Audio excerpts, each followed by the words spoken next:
Quando o assunto é teste de API com Robot Framework, curiosamente, uma das perguntas que eu mais recebo é: como que eu posso fazer teste de contrato com o Robot Framework? Então, é que você não vai conseguir fazer. E nesse vídeo eu te explico por quê. Bora lá!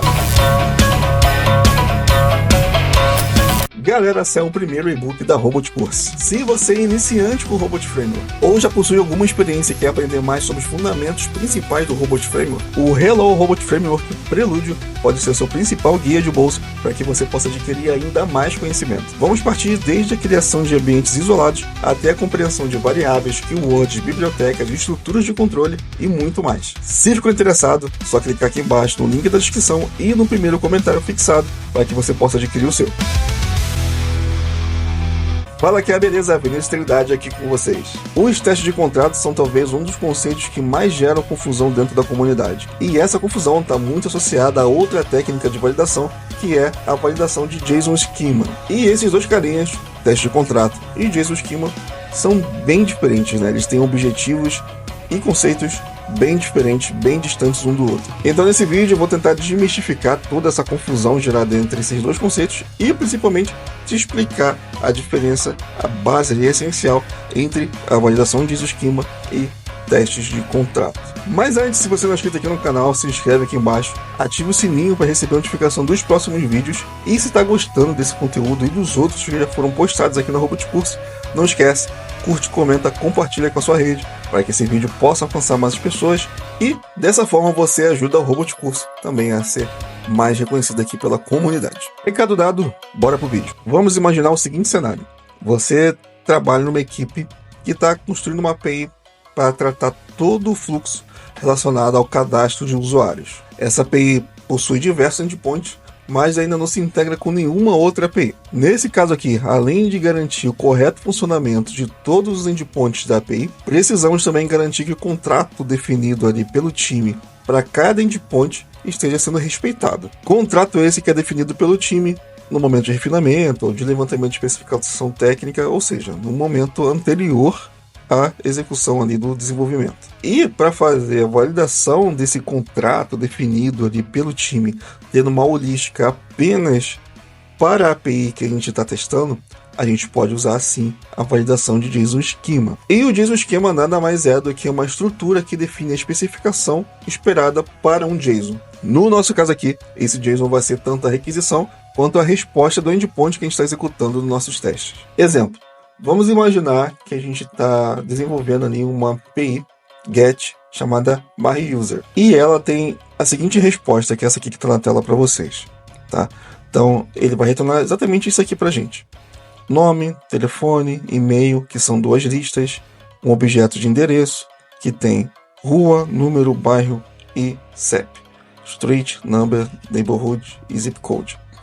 Tá? Então, essa estrutura aqui a gente definiu junto com o time lá em momentos anteriores ao desenvolvimento. Refinamento, discovery, especificação técnica, aí depende da empresa, do time, como que, né, cada um toca o seu dia a dia. E dentro dessa estrutura aqui, né, a gente também define regras, né? Então, ou seja, por exemplo, tá, eu botei algumas regrinhas aqui, meio bobas só para a gente poder exemplificar um pouquinho melhor. Né? Então, o fone e e-mail, a gente só pode ter aqui retornado de 0 a 2 itens na lista. Tá? Então, vamos imaginar ali que o cara tem 10 telefones, 20 e-mails. Tá? Não vai retornar tudo ali, vai retornar só 2 de cada. Então, no nosso teste ali, né, a gente vai ter que fazer a validação desses dados que vão retornar dentro dessa estrutura do JSON e, anterior a isso, né, validar se a estrutura do JSON que foi retornado para a gente está de acordo com aquilo que foi definido pelo time. Né? Quando digo time, todo mundo, né, que está envolvido na construção desse endpoint. E é aí que vai entrar a validação de JSON Schema, porque vai ser ele que vai ter ali a especificação completa daquela estrutura, daquele JSON, né, para garantir que tudo que foi definido pelo time ainda está correto, né, que nenhum campo saiu ou que nenhum campo entrou, né, e que todos os dados, né, com todos os padrões dos dados que estão ali estão sendo seguidos da forma correta. Então, por exemplo, tá? A gente definiu ali em cima, né, que tanto o fone quanto o e-mail precisam ter só 2 no máximo de itens retornados, né? Então aqui, por exemplo, no telefone, no meio vai ser a mesma coisa, então vou usar só o fone como exemplo, tá? Então aqui a gente fala que o phone é um array, que ele é um string, né? Que ele tem esse padrão aqui, ou seja, ele tem que ter entre 13 e 14 caracteres, não pode ter mais do que isso, se tiver mais ele vai falhar, né?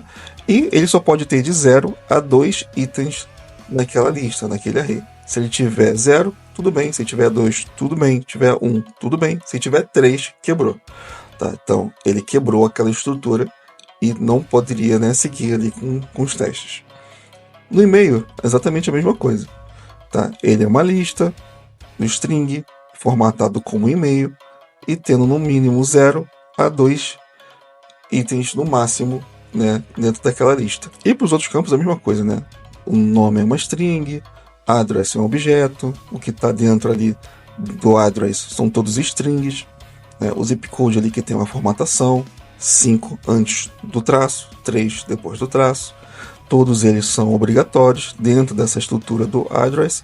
Não aceita nenhum tipo de campo adicional, ou seja, se eu botar aqui, por exemplo, um campo complemento, vai quebrar, porque não é essa estrutura que foi definida, né? Então ele vai quebrar, né? E a mesma coisa vale para a estrutura da raiz, né? Então nome, phone, e-mail e address são obrigatórios e eu não posso ter mais nenhum campo adicional ali inserido. Então, a gente conseguiu ver aqui de forma bem resumida, mas acho que ficou bem claro que com o JSON Schema a gente consegue validar a estrutura de um JSON, seja ele de uma requisição, seja de uma resposta, para verificar se ele está de acordo com aquilo que o seu time definiu de contrato, né, para aquele endpoint, tendo uma visão única e somente para aquele endpoint. Tá bom? Agora vamos mudar o exemplo. Imagina agora que você vai receber ali um contato de uma pessoa de um outro time, tá? E essa pessoa chega para você e fala o seguinte: cara, a gente está construindo uma API de gestão de pedidos e a gente está precisando coletar os dados dos usuários que chegam ali na fase de checkout. E como vocês cuidam aí dessa parte de gestão de dados dos usuários, a gente pensou em usar as suas APIs ali para conseguir coletar esses dados. Vi no Swagger de vocês que vocês têm ali um endpoint, um get user, que retorna ali os dados, exatamente os dados que a gente quer, que é só nome e o endereço, né, do usuário. Posso me integrar com ela de boa, assim, tá funcionando, tá tranquilo? Aí você e seu time, né, que já desenvolveram, testaram essa API, vão falar, não, com certeza, pode usar, pode se integrar de boa. Só seguir o que está especificado lá no Swagger. A partir deste momento, o time de cadastro de usuário e o time de gestão de pedidos tem um contrato firmado. Ou seja, o contrato ali do endpoint get user e o endpoint de checkout lá do time de gestão de pedido. E que contrato é esse? Esse contrato diz que as duas APIs vão se comunicar através do get user, que é do time de cadastro de usuário, e o time de gestão vai sempre usar os dados de nome e os dados de endereço dos usuários coletados do cadastro de usuário. E agora, como tem essa comunicação entre as duas, esse contrato não pode mais ser quebrado.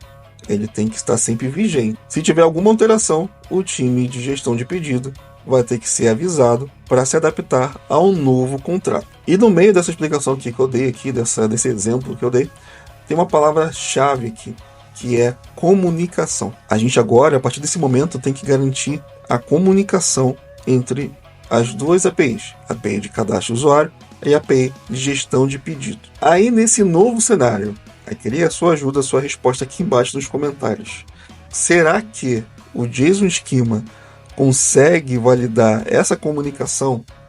Ou seja, será que ele vai conseguir garantir que caso alguma coisa aconteça no contrato, aqui no cadastro de usuário, não vai ter impacto nenhum lá na gestão de pedidos? O que você acha? Deixa aqui embaixo no comentário antes de seguir o vídeo. Deixa aqui embaixo nos comentários para a gente depois trocar uma ideia. Mas numa resposta bem rápida é não. Não vai conseguir garantir.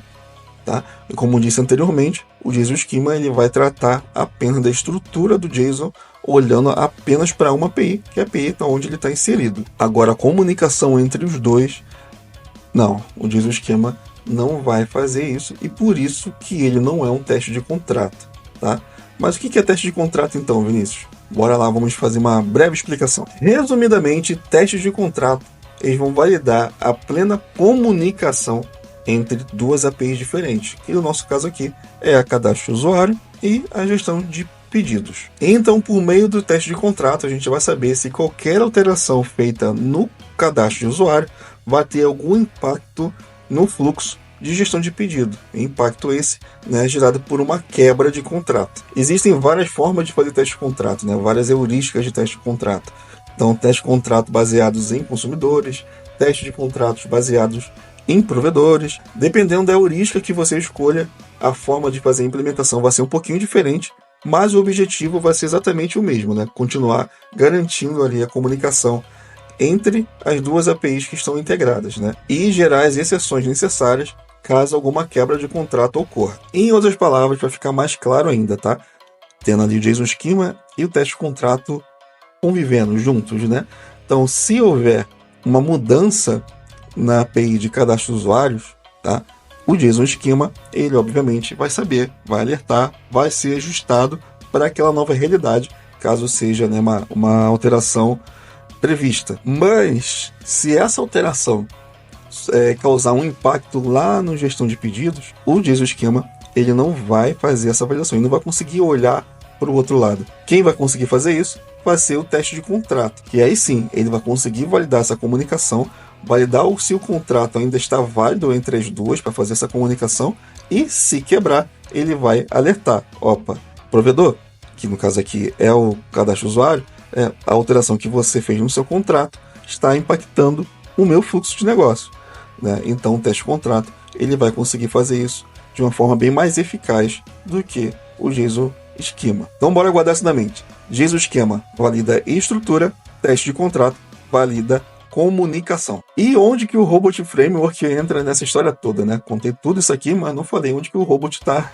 onde que ele entrou, né? O Robot Framework, dentro desse contexto todo que eu passei para vocês, ele consegue fazer validações de JSON Schema. Eu costumo utilizar a JSON Library para fazer isso, né? Tem uma keyword específica só para fazer validação de JSON Schema. E também tem bibliotecas específicas só para fazer esse tipo de validação também. Mas o teste de contrato não, né? O teste de contrato, o Robot Framework ele não faz, não é a dele, né? Não é a pegada do robot fazer testes de contrato do modo como eu mostrei aqui para vocês. Existem ferramentas e frameworks que são específicos para fazer esse tipo de teste, né?